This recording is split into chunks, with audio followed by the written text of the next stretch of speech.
Well, time now for us to review the news in Ghana and across the world. We dig into the papers and, of course, we go onto the online portals.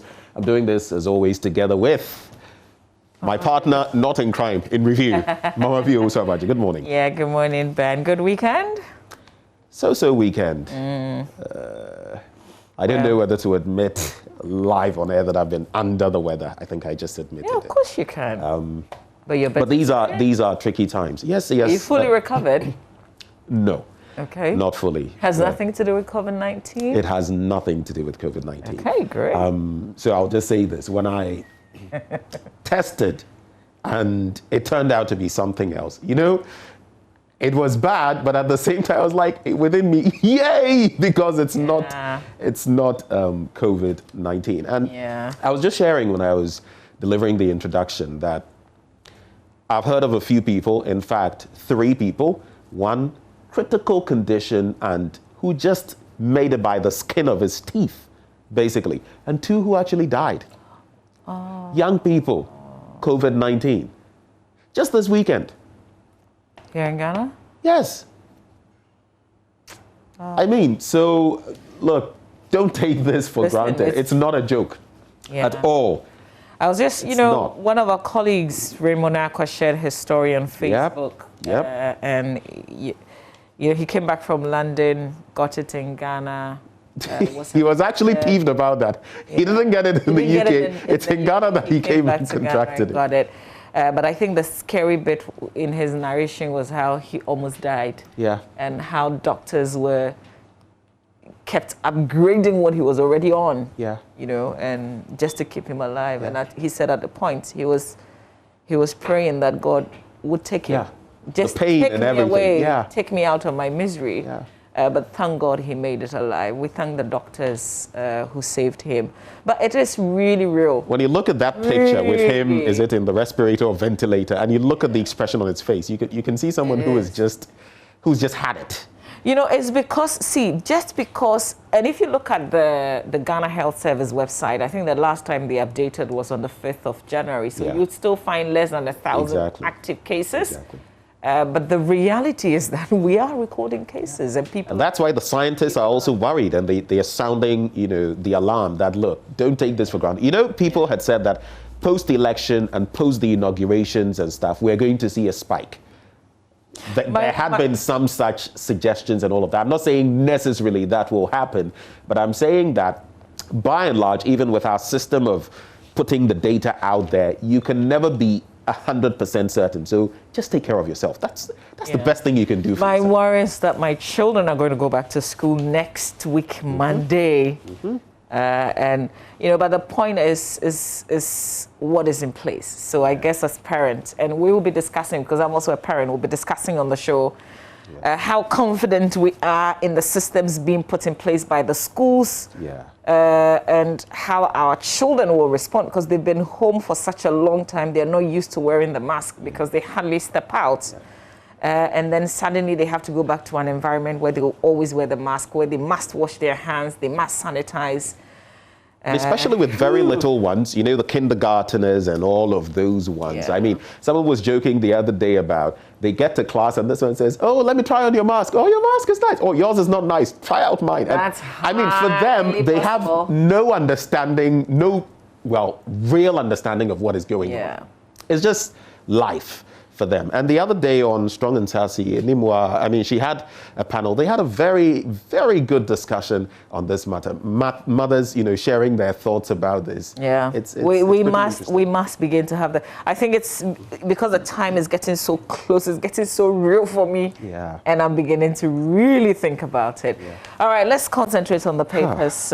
These are conversations that we will always be having, but COVID is certainly real. The fact that it hasn't come close to your door doesn't mean it doesn't exist. So get out of that dream, if that's your dream. Graphic Finder, Daily Statesman, the Daily Guide. Those are the papers that I'll be looking at, Ben. The Dispatch, the Ghanaian Times, the Republic, and likely the Ghanaian Publisher. I'll be looking at those. All right, let's start with the Daily Graphic newspaper on the front page on election petition incompetent EC Akufo-Addo. That's their position, you know, really essentially summarizing. Supreme Court to hear Mahama's motion for correction on Thursday. This Thursday, it says President Akufo-Addo and the Electoral Commission have described as incompetent an election petition filed by the presidential candidate of the NDC in the 2020 elections. The two who are the respondents of the petition have subsequently asked the Supreme Court to dismiss the petition, which is seeking to annul the declaration by the EC that President Akufo-Addo is the winner of the 2020 presidential poll. It's interesting that those two respondents, the Electoral Commission and Akufo-Addo, all have an initial reaction, if you like. An initial reaction that is very similar. In terms of a preliminary objection. Yes. So dismiss the case even before a trial begins. That's the argument that they are making. But as Akufo-Addo's team will be citing, they are saying that this is not, the petition is not even worthy of triggering Article 64(1), and that it doesn't even need to travel, you know, the normal course of going through the entire processes that would require the lawyers from both sides discoursing on this or battling it out in court. But, you know, when you look at Akufo-Addo's, you know, team and the rest, you know how lawyers like to, in the end, they say it's incompetent, something, and then vexatious. I mean, I guess they can never say these things without adding those lines, vexatious and all of that. So typical of lawyers, but that's I was looking also at the Electoral Commission's response, and apart from, you know, the denial of all the claims, they also accept something, though. They say that there is a possibility of minor discrepancies as a result of computational and mathematical errors made in the course of the collation of results, but these did not have a material effect on the overall results as declared. Petition has no merit as the EC did not breach the Constitution. So I thought I would highlight just that little bit. I don't see that to be an admission, though. It's an open secret. I mean, they are merely talking about what we all know. Yeah, but this is in having to change results, what, some 6 times, come here with computational, this, mathematical, that. I mean, that, for me, is not an admission. I haven't heard it's something we already know. But I haven't heard them say this themselves. Right. So when I found it there, I thought it was crucial. This is contained in the... So I think it would be better to say it's not a revelation, but yes, it is an admission. It's not a revelation. It is an admission. All right, back on the front page, former ministers to take charge of ministries. Spio Gabra calls for all-inclusive government. The banner headline, though, Nawuni flood victims still live in classrooms, but schools finally reopen. That story on page 20 was certainly have to talk about that issue. Here we go with the story. It says 4 months after the devastating floods in the northern region, about 50 people in Nawuni in the Kumbungu districts are still putting up in classrooms of the Roman Catholic RC primary school. The displaced people, including children, were part of some 1,500 people in the community who had their homes destroyed by the floods that occurred between August and early October last year as a result of heavy rainfall coupled with spillage of the Bagri Dam in Burkina Faso. Now, with schools due to reopen on January 15, the fate of the displaced people hangs in the balance as they have less than a week to vacate the school premises. Let's say we put you there and we forget that we put you there, and that was supposed to be a temporary you know, reaction to the situation, and they are there. All right, let's see what's in the center spread of the Ghanaian Times newspaper. President expresses appreciation. You mean the to Ashanti. Daily Graphic? What did I say? The Ghanaian Times. Oh, I beg your pardon. The Ghanaian Times. I'm still dealing with the Daily Graphic newspaper. Universities begin registration of freshers. Be modest in spending. Economists urge government. Well, I thought that was our call as well. You know, today is 11th. Yesterday I checked the calendar. I was like, gee, it is still 10th of January. And we've got 3 weeks more to go. You know, that makes, in fact, I did that yesterday and this morning when I woke up, You know, somehow I was thinking it was approaching the 17th. Then I quickly remembered, no, because a friend's birthday was yesterday. No, if yesterday was the 10th, it must mean today was the 11th. And I was like, 3 more weeks. Shoot. 3 more. See, that's 20 days to go. Somebody asked if the salary they paid in mid-December is what we are supposed to. You know, that's what's supposed to take us through January. Oh, God. But listen, God will see us through. On the back page of the Daily Graphic, there's some sports. Ash Gold stop Olympics at home. I think Kotoko is in action today, right? Yeah. All right. Okay, that's it for the Daily Graphic. Let's do the Daily Dispatch now. And it talks about the age dynamics of MPs. It's just a little bit of an analysis there. And it talks about the NDC and the NPP and the average age. So, you know, supposedly, per the NDC's members of parliament, the average age is 49.6 years. And when it comes to the NPP, it is 48.4 years. So maybe the NPP having a slightly younger crop of parliamentarians. But the youngest on the NDC side is Joycelyn Tete in North Dine, pretty close to our other friend Roxanne Dafiamakbo in South Dine.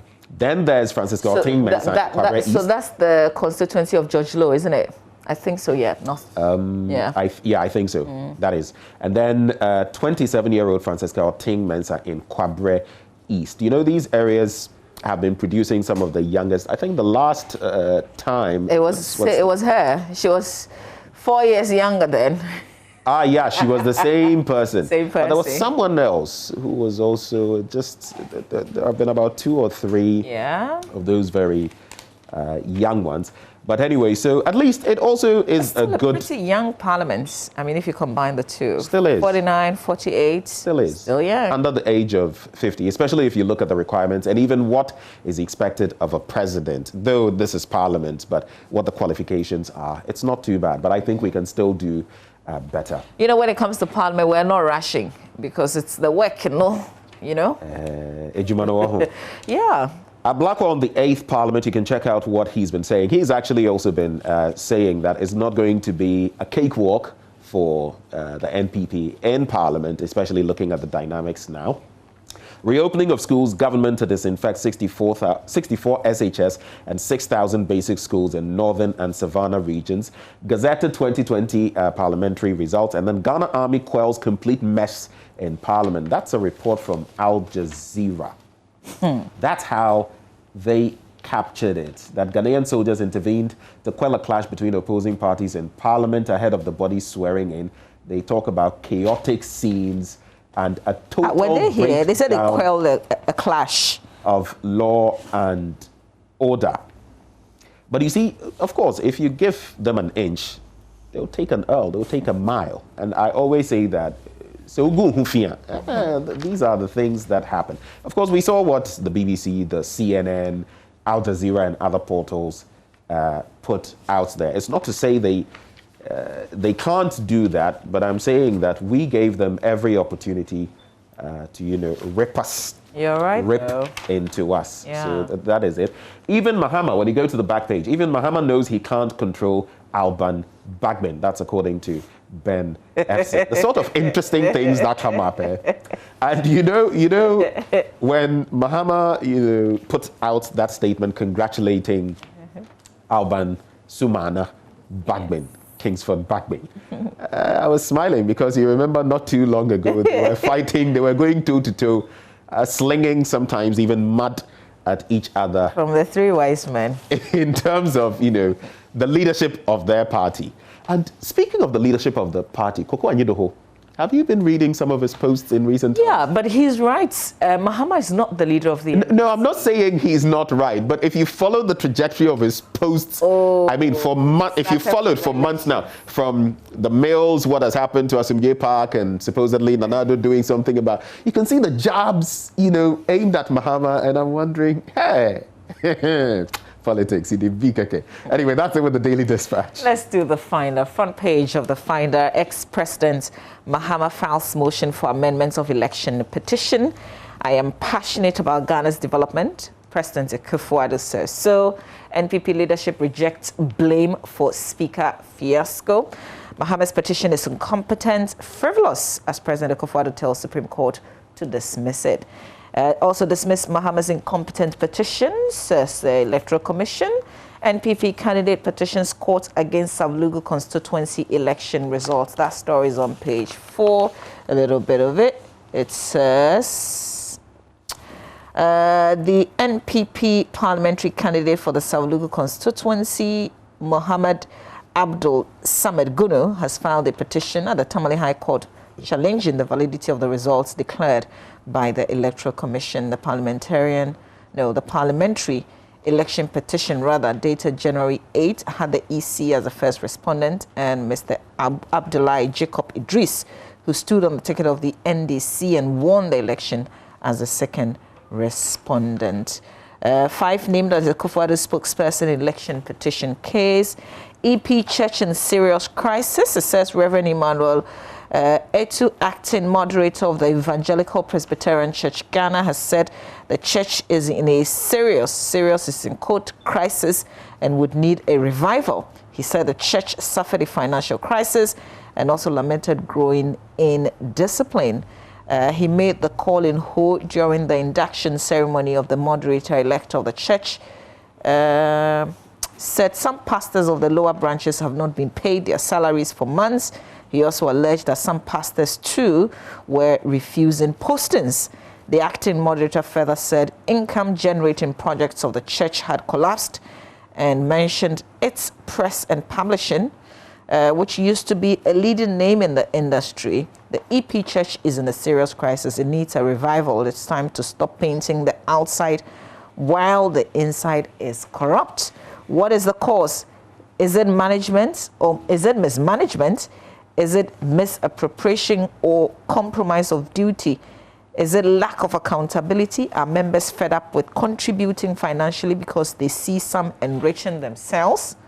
As a church, we need a major change. We need a church of attitude, mindset, and a change in our ways of doing things. We need a change in behavior. Wow.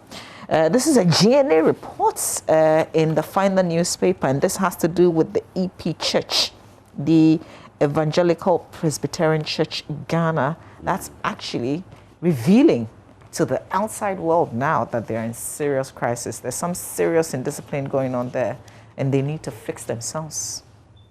Yeah. I mean, it's a good call.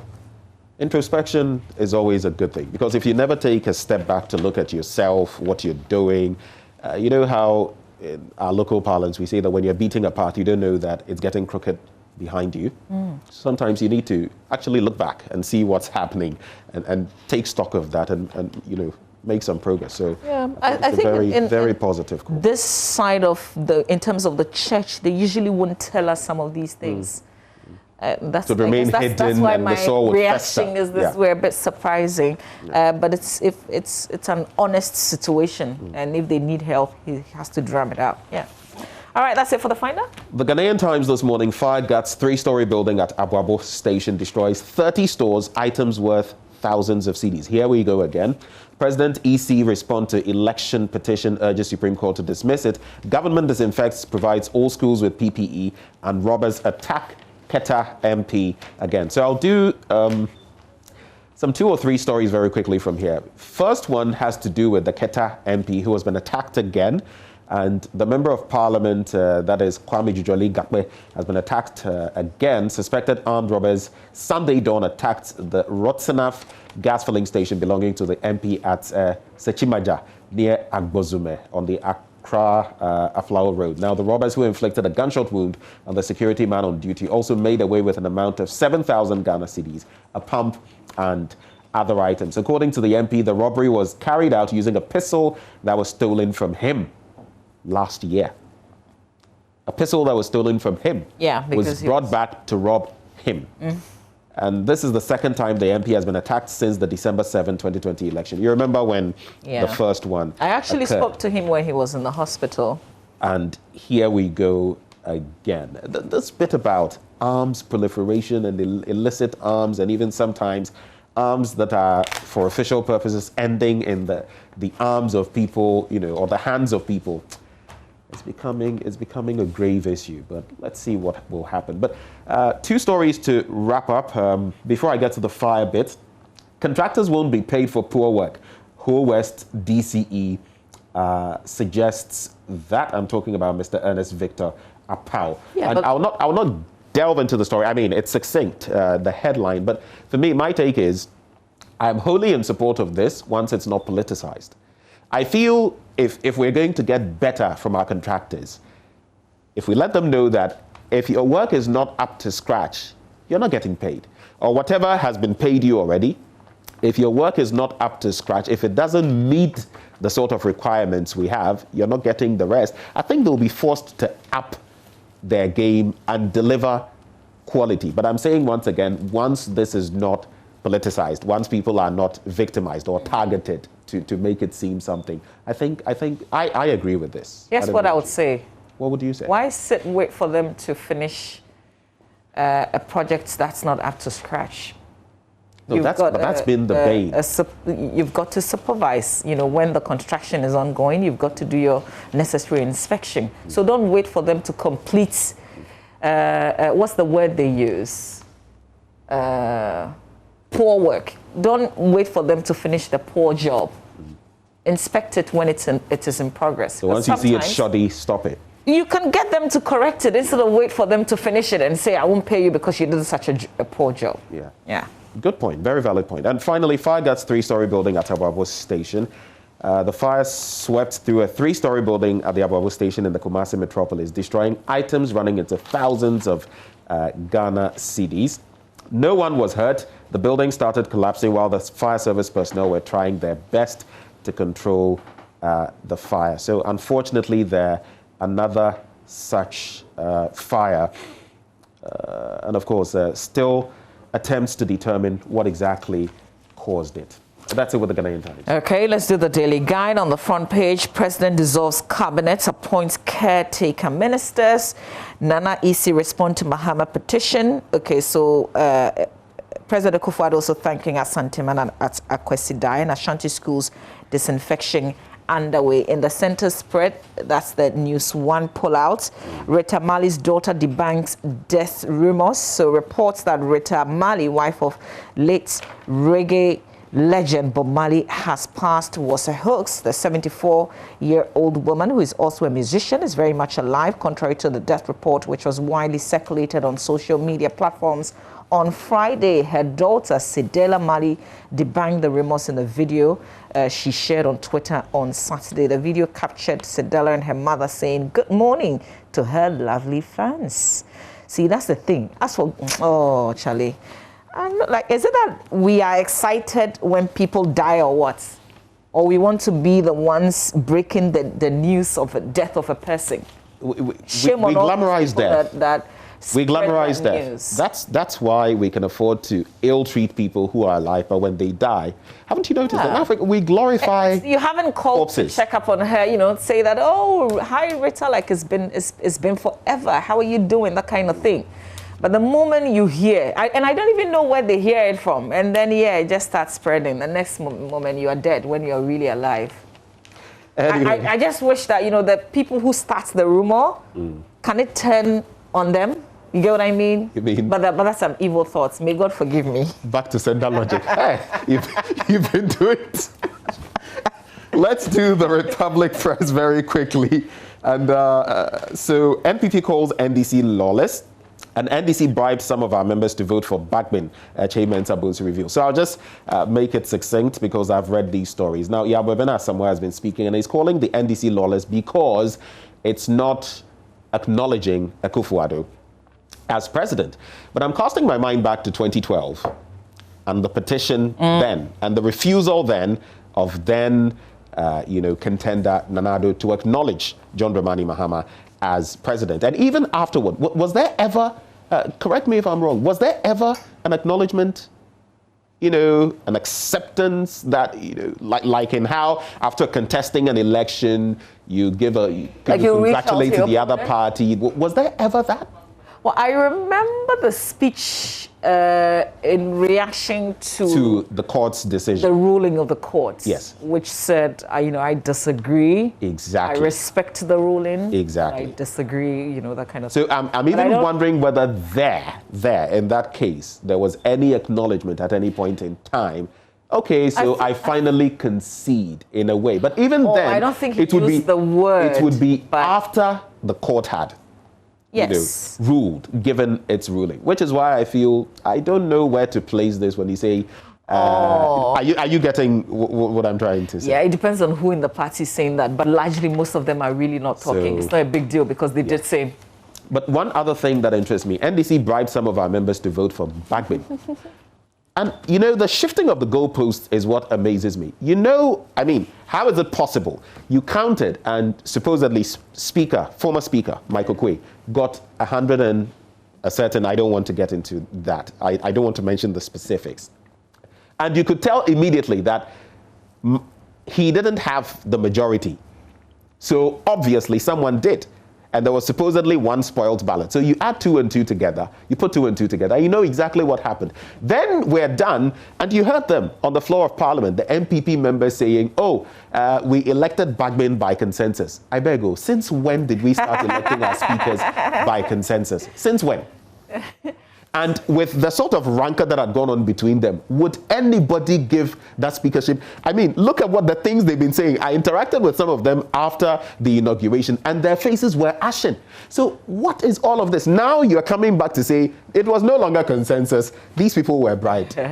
So yesterday, Muntaka was on the probe. Yes. Some wild allegations as well, but essentially also talked about the fact that it was not a consensus. All the other things that we've heard happen, except that we're hearing from one side. Yeah. Usually. Yeah. So you're not sure. And the clerk, I guess, didn't do us that favor by revealing the result of the polls to us, except to announce the new speaker. I think that is going to be, I don't know whether it's a dent on because we usually have, so the numbers and future, this is going to be the one when we don't know what exactly. We saw the votes, but they didn't tell us what the result. We have Carlos Ahimka to thank for that. By the clerk.